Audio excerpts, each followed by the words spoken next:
Hace 3 semanas, un monje chino de 94 años llamado Chen Huimin hizo algo que podría costarle la vida.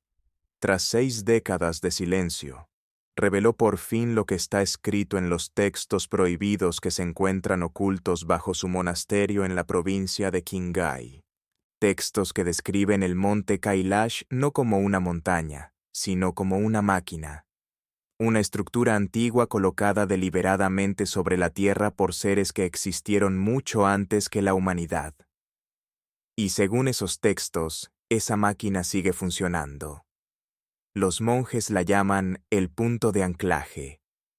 Dicen que genera un campo capaz de distorsionar el tiempo, inutilizar cualquier aparato electrónico y llevar al límite de la cordura a quienes se acercan demasiado.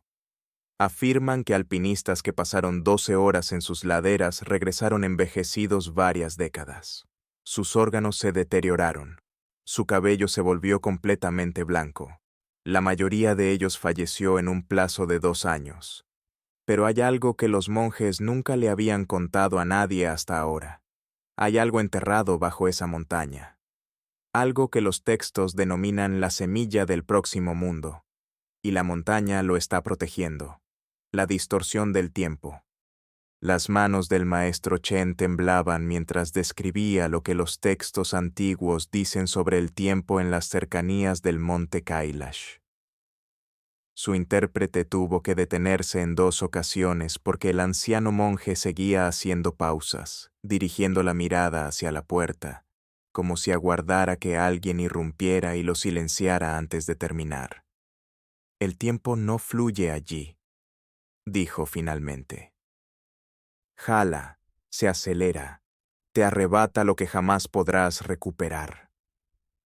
Los monjes llevan siglos sabiéndolo, pero fue una expedición científica rusa en 1999 la que produjo el primer testimonio occidental documentado que pareció confirmarlo. La expedición estaba encabezada por el Dr. Yuri Bulov, un investigador veterano con 2 décadas de experiencia en medicina de alta montaña. Nada lo perturbaba. Había pasado su carrera en algunos de los entornos más hostiles del planeta.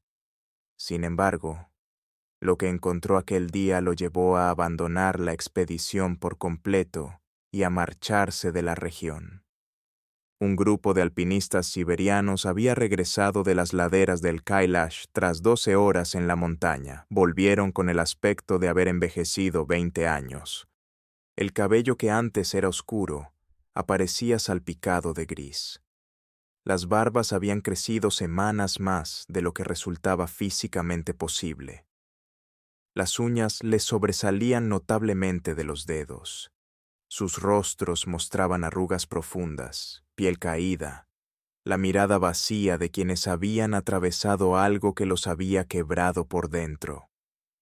Volkov lo documentó todo en un diario privado que no fue publicado hasta después de su muerte. Escribió que lo más perturbador eran sus ojos. No reflejaban miedo, sino vacío, como si hubieran contemplado algo que había borrado una parte de quienes eran. Cuando se les preguntó cuánto tiempo habían permanecido en la montaña, no lograban ponerse de acuerdo. Uno insistía en que habían sido semanas. Otro juraba que apenas unas horas. Se agitaban, rozando la hostilidad, cada vez que se les presionaba al respecto.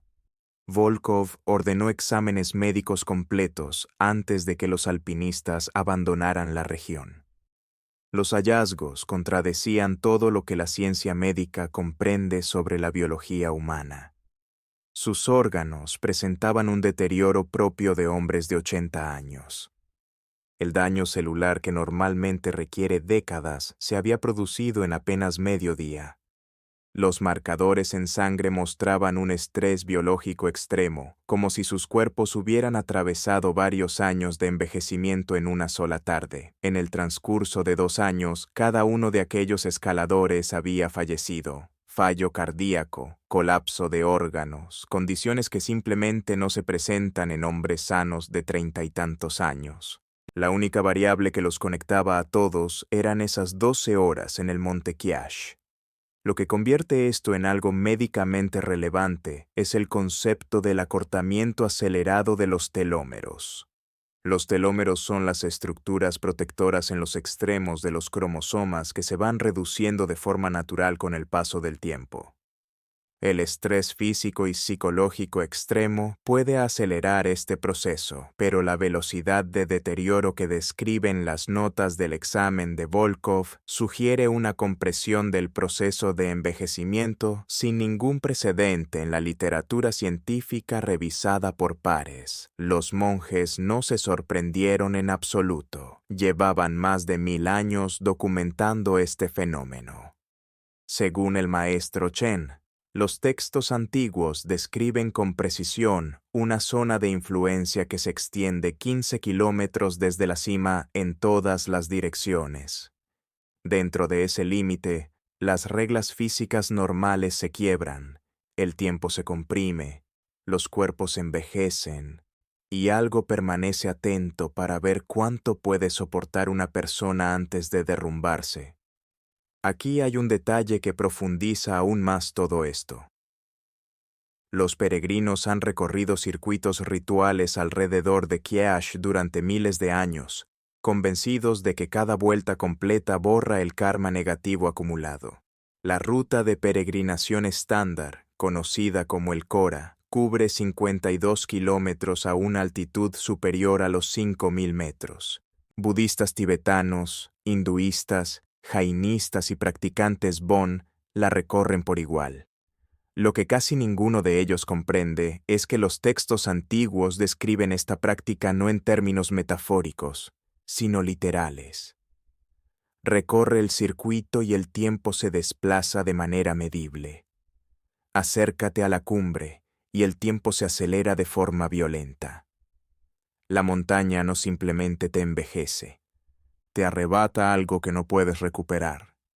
Horas, años, futuros que te pertenecen, y lo hace sin pedirte permiso. La cumbre inalcanzable. Nadie ha llegado jamás a la cima del monte Kyash, ni una sola persona, en ningún momento de toda la historia humana registrada. Y no es porque no lo hayan intentado, es porque la montaña simplemente no lo permite.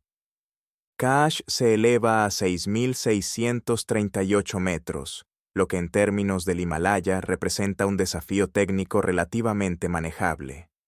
Docenas de cumbres de altura similar han sido escaladas en repetidas ocasiones. Varias se han convertido en expediciones comerciales de rutina. Kyash nunca ha sido coronada.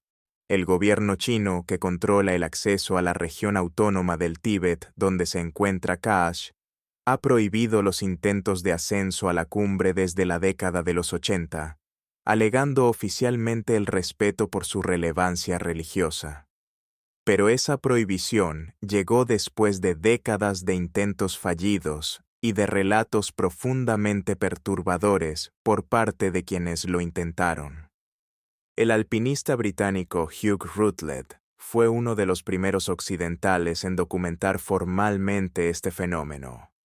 En 1926 pasó 3 semanas estudiando Kyash desde todos los ángulos posibles.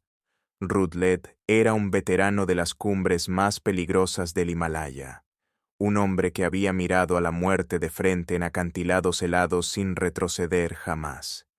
Quizás sea más conocido por su papel posterior como líder de la expedición al Everest de 1933, la cual se acercó más a la cima que cualquier intento anterior. Era, en otras palabras, un hombre que comprendía los peligros de la montaña a un nivel completamente profesional. Tras 3 semanas observando Kyash, Rutledge recogió su equipo y declaró que la montaña era absolutamente imposible de escalar. Sus notas de expedición revelaron algo perturbador. No mencionó las condiciones del hielo ni la dificultad técnica como el principal obstáculo. Escribió sobre una sensación, una presión que se acumulaba en su pecho cuanto más se aproximaba. Una certeza abrumadora de que la montaña era consciente de su presencia y no lo quería allí. Sus guías se negaron a continuar. 3 de ellos tuvieron pesadillas tan intensas que despertaban entre gritos, arañándose el rostro con las manos. El propio Ruth Lake admitió que marcharse se sintió menos como una retirada y más como si la montaña lo hubiera dejado escapar. El patrón continuó durante décadas. En 2001, un equipo español de escalada obtuvo uno de los permisos más escasos en la historia del montañismo, una autorización oficial del gobierno chino para intentar alcanzar la cima de Kash. Eran escaladores de élite, veteranos del Everest y del K2, hombres que habían superado cada desafío técnico que el Himalaya podía ofrecer. Nunca lograron ir más allá del campamento base. Los miembros del equipo reportaron alucinaciones repentinas, visiones de seres queridos falleciendo, del suelo abriéndose bajo sus pies, de siluetas moviéndose en su visión periférica que desaparecían al girar la cabeza, náuseas paralizantes que aparecían sin aviso y se desvanecían con la misma rapidez. Y lo más inquietante de todo, una experiencia psicológica compartida que les costaba expresar con palabras, una certeza profunda y absoluta de que seguir adelante conduciría a algo peor que la muerte. El escalador ruso Sergei Chistiakov describió su experiencia en una entrevista que posteriormente fue suprimida por las autoridades locales. Temblaba mientras hablaba, fumaba sin parar, y se negaba a sostenerle la mirada a la cámara. Su intérprete indicó que Chistiakov no había dormido bien en meses. Dijo que sentía el mal de altura, sí, pero que esto era distinto. Su corazón latía aceleradamente sin razón aparente. Un único pensamiento se repetía en su mente una y otra vez. No perteneces aquí. No era su propio pensamiento. Venía desde afuera, desde la montaña misma. Podía sentirlo presionando contra su mente como una mano sobre su cráneo. En el momento en que decidió dar la vuelta, cada síntoma desapareció por completo. Dijo que fue como si lo soltaran de un agarre del que ni siquiera había sido consciente. Un alivio tan intenso lo invadió que rompió a llorar. Vale la pena mencionar cómo denominan los psicólogos este fenómeno. Las alucinaciones colectivas bajo estrés fisiológico extremo están documentadas. Sin embargo, lo que distingue los testimonios sobre Kash es su consistencia entre distintos grupos culturales, barreras idiomáticas y décadas de declaraciones independientes. Personas de España, Rusia, Alemania, Japón y diversas comunidades himalayanas han descrito experiencias que coinciden de maneras específicas y verificables. Esa coherencia entre culturas tan distintas es lo que hace imposible desestimar el fenómeno como simple miedo a las montañas o psicosis por la altitud. Los textos antiguos lo describen con términos muy precisos. Lo llaman el campo del rechazo. Una energía que no ataca a los intrusos, sino que identifica la debilidad particular de cada mente y la amplifica hasta que retirarse se convierte en la única salida posible. Los monjes no lo interpretan como algo hostil, lo presentan como algo protector. La montaña no busca hacerte daño. Lo que hace es asegurarse de que te marches antes de que descubras lo que está custodiando. Los fallos de los equipos, las brújulas enloquecen cerca del monte Kyash. En un paisaje donde los puntos de referencia se repiten, el clima cambia sin previo aviso, y cada cresta parece idéntica a la anterior. Perder la brújula no es un simple contratiempo, es una sentencia sin retorno. Los excursionistas han documentado este fenómeno durante décadas. Una expedición alemana en 2015 llevó 6 brújulas de 3 fabricantes distintos. Las 6 fallaron al mismo tiempo, a menos de 8 kilómetros de la cima. El jefe de la expedición, un antiguo navegante militar con más de 20 años de experiencia profesional, Describió cómo la aguja giraba en perfecta sincronía en los 6 dispositivos a la vez, como si respondiera a una misma señal invisible. Las anomalías magnéticas alrededor de Kiesh han sido confirmadas parcialmente por datos satelitales. El Instituto Indio de Geomagnetismo ha identificado perturbaciones magnéticas localizadas en la región más amplia de la meseta tibetana que siguen siendo poco comprendidas. Lo que distingue específicamente la zona alrededor de Kailash es la intensidad y la consistencia de los reportes de fallos en brújulas en comparación con otras áreas donde también se han documentado anomalías magnéticas. Las explicaciones geológicas estándar hablan de formaciones rocosas ricas en magnetita, pero la geometría y precisión de las perturbaciones alrededor de Kiesh no coinciden con los patrones típicos de distribución de minerales volcánicos. Más arriba, sobre la montaña, los pilotos relatan fenómenos que ningún documento oficial ha logrado explicar de manera satisfactoria. Está prohibido que las aeronaves sobrevuelen directamente la cima, clasificada oficialmente como espacio aéreo restringido. Pero el motivo real no aparece en ningún documento gubernamental publicado. Los pilotos que han volado cerca de esa zona describen instrumentos que ofrecen lecturas contradictorias al mismo tiempo. Altímetros mostrando cifras imposibles. Indicadores de rumbo girando en sentido contrario. Pérdida total y repentina de señal que duraba exactamente lo mismo que el tiempo en que se encontraban más cerca de la cima. Turbulencias que aparecían de la nada en condiciones de cielo completamente despejado. No el aumento gradual que los pilotos anticipan, sino sacudidas violentas e instantáneas que cesaban con la misma brusquedad con que comenzaban. Las aeronaves modernas están construidas con sistemas redundantes diseñados específicamente para evitar fallos simultáneos múltiples. Cerca de Kiesh, esos sistemas redundantes fallan de todos modos. Un piloto comercial que pidió permanecer en el anonimato afirmó haber volado esa ruta regional decenas de veces. En cada uno de esos vuelos ocurre algo que no debería ser posible. Él y su copiloto no hablan de ello. Tampoco lo hace nadie más. Pero todos lo saben. Las imágenes captadas por drones han añadido otra capa de evidencia. Los equipos de documentales han intentado enviar vehículos no tripulados cerca de las laderas, con la esperanza de capturar imágenes aéreas de la cumbre que ningún ojo humano ha contemplado jamás desde las alturas. La mayoría nunca llegó lejos. Algunos perdieron la señal y cayeron del cielo como piedras. Otros regresaron con imágenes corrompidas, distorsionadas, como si algo hubiera interferido con el flujo de datos. Los ingenieros examinaron estos aparatos después y no encontraron daños físicos, ni circuitos quemados, ni fallos mecánicos, ni ninguna explicación de por qué la máquina dejó de funcionar. Simplemente dejaban de operar dentro del radio de influencia de la montaña y volvían a funcionar con normalidad en cuanto se alejaban de la zona. El maestro Chen asintió cuando le describieron estos relatos. Los textos lo predijeron. Dijo: el punto de anclaje genera un campo que rechaza todo lo artificial. Tus máquinas no son bienvenidas allí, ni tú tampoco.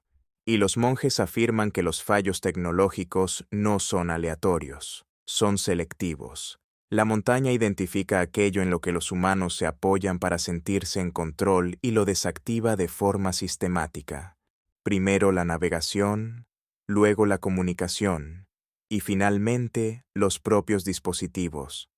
Para cuando los escaladores comprenden del todo lo que está ocurriendo, ya están desorientados, aislados, y luchando contra un impulso abrumador de salir corriendo.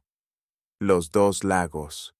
Dos lagos se encuentran a los pies del monte Kiesh, separados por una estrecha franja de tierra de aproximadamente 3 kilómetros de ancho. No podrían ser más distintos el uno del otro. El lago Manisarabar está en perfecta calma. Su agua dulce refleja como un espejo liso, incluso cuando el viento azota el altiplano tibetano a gran altitud. A 4.590 metros sobre el nivel del mar, cuando todos los demás cuerpos de agua de la región quedan atrapados bajo el hielo durante el invierno, la superficie de Manasar permanece abierta, serena y tan extraordinariamente reflectante que quienes la contemplan la describen como casi artificial en su tranquilidad. A su lado se extiende Rakshastal, salino e inquieto, con sus aguas en constante movimiento, como si algo bajo la superficie se resistiera al reposo. En Rakshastal no viven peces. Manasar, en cambio, sostiene vida acuática. El contraste entre ambos es tan marcado que los viajeros que los visitan el mismo día describen con frecuencia la sensación de haber cruzado entre dos realidades completamente distintas. La explicación geológica de esta diferencia tiene que ver con los distintos patrones de afluencia y drenaje de cada lago. Manisarabar recibe una cantidad considerable de agua de deshielo glaciar procedente de las laderas meridionales de Kailasha, mientras que la composición química de Rakshastal está determinada por aportes minerales diferentes. Estas son diferencias reales y documentadas. Lo que la geología no explica es la anomalía conductual persistente. ¿Por qué la superficie de Manisarabar permanece tan constantemente en calma bajo condiciones que deberían generar un oleaje considerable? La voz del maestro Chen se apagó cuando habló de los lagos. Echó un vistazo a sus compañeros monjes antes de continuar, como si verificara si debía decir lo que estaba a punto de revelar. Los textos los llaman los ojos de la montaña, dijo en voz baja. Manasar observa el cielo. Rakshastal vigila lo que yace en las profundidades. Juntos conforman un sistema de vigilancia que lleva funcionando durante milenios. Nada se acerca a Kailash sin ser observado. Absolutamente nada. Cuando cae la noche, Manasarovar se vuelve aún más extraño. Testigos de múltiples siglos y tradiciones culturales distintas describen pequeños puntos de luz desplazándose sobre su superficie. No son reflejos de estrellas que se mueven en arcos siguiendo la rotación celeste, sino fuentes independientes que se trasladan en patrones que parecen tener una intención detrás. El agua cambia de color de un día para otro, pasando por tonos azules, verdes y ocasionales matices carmesí que no tienen ninguna explicación geológica conocida. El peregrino y poeta indio Kabir escribió sobre Manasarovar en el siglo XV, describiendo luces que se le aparecieron como mensajeros moviéndose entre el cielo y las profundidades. Relatos separados por 500 años describen fenómenos exactamente idénticos. El terreno alrededor de los lagos se transforma de maneras que desafían cualquier cartografía consistente. Los peregrinos que recorren el circuito ritual hablan de senderos que desaparecen y reaparecen entre un paso y otro. Rocas que están sólidas en un momento y ausentes al siguiente. Las fotografías tomadas en los lagos raramente coinciden con lo que los testigos aseguran haber visto en el momento de capturarlas. El sonido viaja de manera extraña, llegando tarde, distorsionado o simplemente sin llegar. Incluso el silencio se siente como algo con capas, repleto de ecos que nunca se disipan del todo. Los monjes afirman que esto es deliberado. Los lagos no se limitan a observar, ponen a prueba.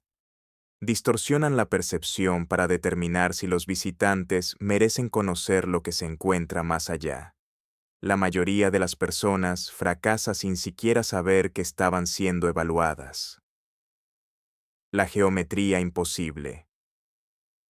Desde lejos, el monte Kailash no parece natural, a diferencia de cualquier otra cumbre del Himalaya, formada por violentas colisiones tectónicas y tallada asimétricamente por el trabajo glacial a lo largo de millones de años. Kailash se eleva con una simetría casi perfecta.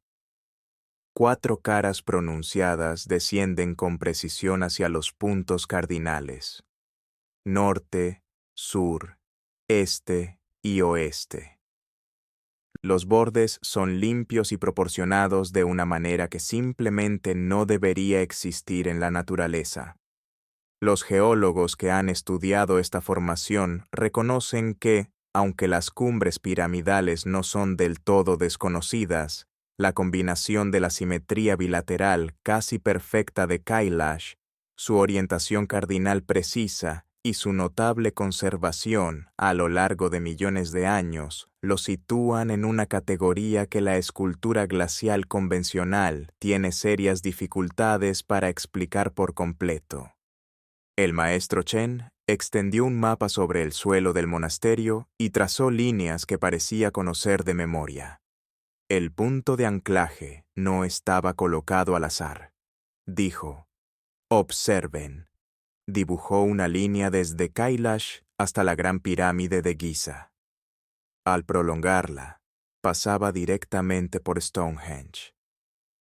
Una segunda línea conectaba Kailash con la isla de Pascua. Una tercera se dirigía hacia Angkor Wat en Camboya. Una cuarta apuntaba a la antigua ciudad de Petra en Jordania. Una quinta se extendía hasta el sitio megalítico de Tiwanaku en Bolivia. Estas alineaciones han sido calculadas de forma independiente por investigadores especializados en arqueoastronomía y geometría sagrada. Carl Munk, un investigador que pasó décadas analizando las relaciones matemáticas entre los emplazamientos de monumentos antiguos, documentó varias de estas alineaciones a principios de la década de los 90. Las relaciones geométricas en sí mismas son medibles y reales, independientemente de lo que cada quien piense sobre el marco teórico más amplio. Varios investigadores han calculado la probabilidad de que estas alineaciones ocurran por simple azar sobre la superficie de una esfera, y los resultados oscilan entre 1 en varios millones y 1 en varios miles de millones, según los criterios de precisión que se apliquen. La postura del maestro Chen es clara y sin rodeos. Quienes construyeron estos monumentos comprendían la red energética de la Tierra. Los ubicaron deliberadamente en puntos de intersección. Kaash era el nodo central, el punto de control, la máquina que permite funcionar a todos los demás lugares, la sala de los registros. El maestro Chen reservó para el final la revelación más inquietante de todas. Para ese momento el monasterio se había quedado en silencio. Los demás monjes habían ido saliendo de la habitación uno a uno, como si ya supieran lo que se avecinaba y no quisieran estar presentes cuando se pronunciara en voz alta. Al otro lado de la ventana, las nubes se acumulaban sobre los picos lejanos. El viento sacudía los viejos postigos de madera. Cuando el maestro Chen volvió a hablar, su voz era apenas un susurro. «Los textos hablan de una cámara», dijo, «profundamente enterrada bajo la montaña, no una tumba, no una bóveda de tesoros, sino algo completamente distinto. La llamó la sala de los registros. Según los manuscritos antiguos, esa cámara contiene un conocimiento que antecede a la civilización humana en decenas de miles de años. Documentación sobre los orígenes de la humanidad. No teoría evolutiva, no mitología de la creación, sino registros reales de lo que somos y de dónde venimos, que contradicen todo lo que el consenso histórico ha construido. La idea de una sala de registros subterránea no es exclusiva de la tradición Qiash. Edgar Cayce, el vidente estadounidense cuyos diagnósticos médicos fueron investigados por médicos de Johns Hopkins en la década de 1930, describió en repetidas ocasiones una sala de registros enterrada bajo la Esfinge de Giza que contenía documentación sobre la civilización atlante. Las tablas de Esmeralda, antiguos textos alquímicos atribuidos a Hermes Trimegisto y referenciados por Newton en sus manuscritos privados no publicados.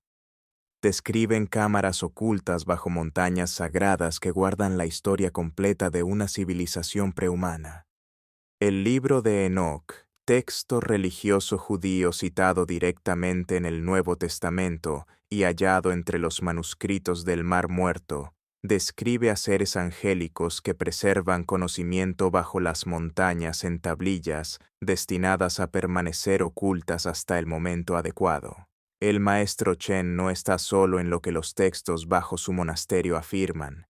Según los manuscritos de Kailash, esa cámara contiene información sobre capacidades e historias que han sido suprimidas de manera deliberada. Y lo más perturbador de todo, descripciones detalladas de lo que está por venir. Los textos denominan a estos eventos el giro, una transformación tan absoluta de la existencia humana, que el mundo que surja de ella será irreconocible respecto al que lo precedió. Los textos lo llaman la semilla del próximo mundo. El maestro Chen reconoció que no comprende del todo el significado de esa frase, pero los textos son contundentes en algo. Ese conocimiento aún no está destinado a la humanidad. Cada defensa que la montaña despliega, cada fenómeno que ha confundido, envejecido, aterrorizado y acabado con quienes se acercaron, todo ello existe para garantizar que el salón de los registros permanezca sellado hasta que llegue el momento adecuado. Nosotros formulamos la pregunta inevitable: ¿cuándo llegaría ese momento? ¿Cómo sabría la humanidad que estaba preparada? La expresión del maestro Chen cambió. Por primera vez en toda la conversación, algo que parecía miedo genuino cruzó su rostro. Sus manos se aferraron al borde de la mesa. No seremos nosotros quienes elijamos, dijo en voz baja. La montaña elegirá. Siempre lo ha hecho. Todo está conectado. Para 4 grandes religiones del mundo, el monte Kailash representa el centro del universo. Los hinduistas creen que Shiva permanece en meditación eterna en su cima, y la montaña se identifica con el monte Meru, el eje cósmico alrededor del cual gira la creación. El Rig Veda, uno de los textos religiosos más antiguos que existen, hace referencia a Meru como el punto de origen de toda la creación. Los budistas tibetanos identifican Kailash con el mandala de Chakrasambhara, una deidad asociada con los estados más elevados de conciencia iluminada. Los jainistas lo consideran el lugar donde su primer Tirthankara, Rishabhadeva, alcanzó la liberación. La religión Bon, la tradición espiritual indígena del Tíbet que precede al budismo por miles de años, considera a Kailash como la sede de todo el poder espiritual en el mundo conocido. 4 tradiciones completamente distintas, enraizadas en culturas y lenguas separadas, desarrolladas de forma independiente a lo largo de milenios, llegaron a la misma conclusión sobre la misma montaña. Ese grado de convergencia entre tradiciones no relacionadas es algo que los arqueólogos especializados en la distribución de lugares sagrados toman muy en serio como evidencia de una comprensión compartida de gran antigüedad. 4 de los ríos más grandes de Asia tienen su origen en la región que rodea a Kailash: el Indo, el Sutlej, el Brahmaputra y el Karnali. Juntos, estos ríos sostienen casi la mitad del suministro de agua de la humanidad. El Indo por sí solo abastece a aproximadamente 300 millones de personas en Pakistán, India y Afganistán. La cuenca del Brahmaputra alberga uno de los ecosistemas fluviales más biodiversos del planeta. Los monjes afirman que esto no es una coincidencia geográfica. La montaña fue situada deliberadamente en el punto hidrológico de origen del continente, alimentando de vida a todo el planeta mientras custodia bajo su superficie el conocimiento que podría transformarlo todo. Todo está conectado. Las distorsiones temporales que envejecen a los escaladores en cuestión de décadas. El campo psicológico que reduce a los alpinistas de élite a un estado de profundo quebranto. los fallos tecnológicos que inutilizan cada herramienta de navegación en la que los seres humanos confían, los dos lagos que observan todo lo que se aproxima, la geometría imposible que habla de una construcción deliberada más que de un accidente geológico, la alineación con Giza, Stonehenge, la isla de Pascua, Angkor y Petra. Y bajo todo ello, una cámara que contiene conocimiento sobre los orígenes y el destino de la humanidad a la que todavía no tenemos permitido acceder. El Monte Caos ha permanecido inamovible durante milenios mientras los gobiernos restringen el acceso, los alpinistas huyen despavoridos y los científicos documentan fenómenos que no logran explicar. Ahora, los monjes que han custodiado estos secretos durante más de 1000 años han roto por fin su silencio.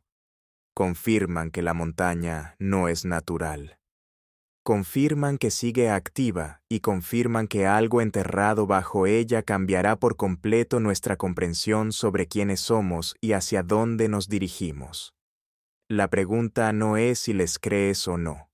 La pregunta es, ¿qué ocurrirá cuando la montaña decida que la humanidad está por fin preparada? Deja tu respuesta en los comentarios ahora mismo. Y si este vídeo te mantuvo pegado hasta el final, dale al botón de me gusta y suscríbete de inmediato. Vamos a adentrarnos aún más en ese conocimiento prohibido que las fuentes convencionales se niegan a tocar. El próximo vídeo revela lo que descubrimos al investigar las alineaciones geométricas que el maestro Chen nos mostró, y los resultados nos sorprendieron incluso a nosotros.